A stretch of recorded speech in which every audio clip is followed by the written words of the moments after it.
Everyone, Christina Simmons here, and there we go. We're finally figuring out a little bit more about how it is that I can kind of center myself and get this focused. I had no idea I was able to zoom in. Duh. Christina Simmons again from Say Yes to Holiness here, and thanks so much for joining me today. And so one of the things I wanted to share about, especially in the midst of kind of all the different things that are going on in our world, is just 5 very simple steps that you can find peace. You can use in order to find peace in your life. So if you're worried or you're anxious, this is what is going to help you today. So it's going to be some short things that hopefully will be able to help you overcome any worry that you might have, be able to ratchet back the anxiety. So that's what I want to do for us today. But before I do that, I want to just remind you or let you know about the fact that I'm going to be doing a free Lenten workshop, Live Lent Fully workshop, so that you can experience an Easter life. And that workshop is going to be on Sunday, February 20th. You can just go to sayyes-to-holiness.com and you can click there on the Live Lent Fully picture, and you can register. And the only reason I asked you to register is because it's going to be a Zoom call, so I need to send you a Zoom link. And then if you do register and you're not able to join me live, then I'll send you the replay. But can't do that unless you register. So if you'd please do that, I'll be glad to see you and help you be able to prepare a plan, Lent, that's going to help you be able to lay that foundation for living the life that God created us for. So without further ado, what are those 5 steps that you can be taking? So the first thing you need to do is that you need to do, number 1, identify the source. What is your worry? What is the source of your worry? So often we're worried about things that are in the future and aren't even going to happen. But we need to know if that's what we're worried or anxious about. Or maybe we're worried or anxious about things that we have absolutely no control over.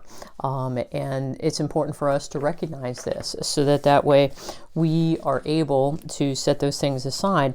One of the things we have to remember is that God has given us a very small kind of limited scope of control, our circle of influence, some people have referred it to.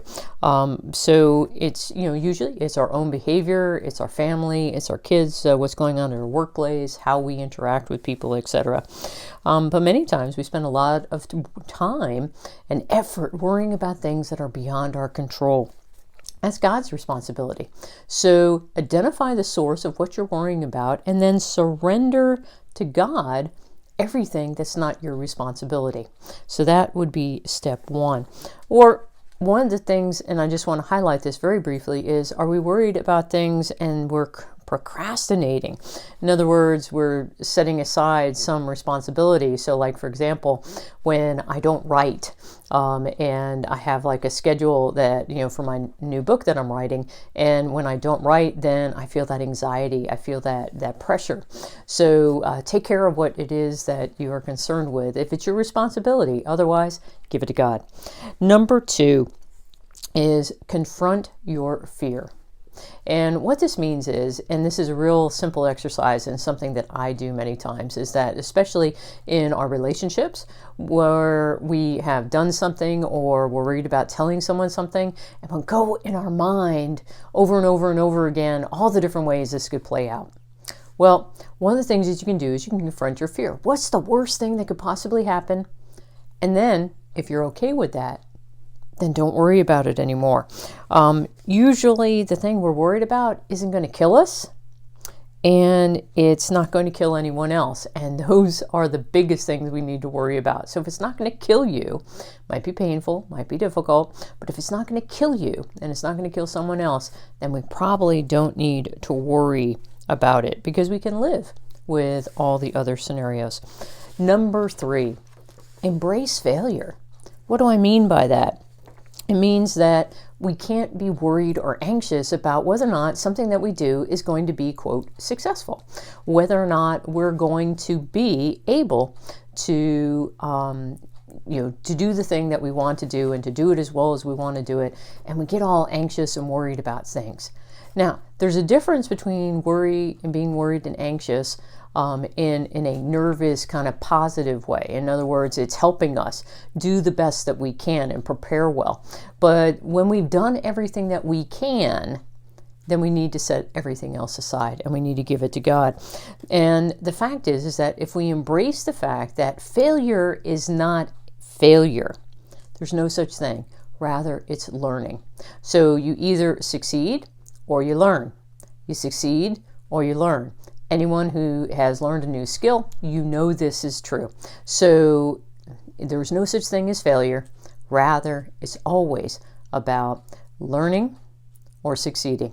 So third principle is, if we embrace failure, if we embrace the fact that there is no such thing, then we are able to learn and we're able to set aside that, that anxiety that we might be having.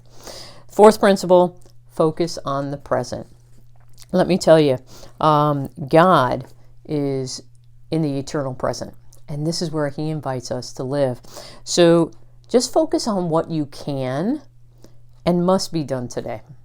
What you can and must be done today. Focus on those things. Don't worry about anything else, but focus on those things, what has to be done and what can be done. Now, make a plan for your near future, so make a plan for your day, but don't live in the future. Rather, do your next best step. And that's how we can then slow down and experience the things that God desires for us. And we are able to live in that present moment. And when we do that, then we truly are experiencing all of His graces and all of His love for us. And that transitions into number 5. The fifth one, remember God's love for you. God loves you more than you can imagine. God loves each and every one of us because we are precious in His sight. And when we remember of how it is that God has cared for us in the past, then we're gathering that evidence and we're able to, when we're worried or we're anxious about something, we can remember how God has cared for us before in the past. So these are the 5 principles that I invite you to put into practice, these 5 steps that you can use in order to find peace each and every day. Identify the source, confront your fear, embrace failure, focus on the present, and remember God's love for you. I hope that this has served you. I hope that you guys are appreciative of this message. And, please leave me your questions, leave me your, comments. Would love to be able to interact and engage with you further. And so I very much enjoy being present for you all here on YouTube when I do my live show here. And I'm really trying to do something that is of benefit for you. So I hope that this has served you, and put these 5 steps into practice and let me know. Are you finding more peace? Are you able to set aside those worries and that anxiety? Are you really able to embrace and enjoy God's love for you? If you're able to do that, let me know. I would love to hear from you. Again, it's always a great joy to be present to all of you.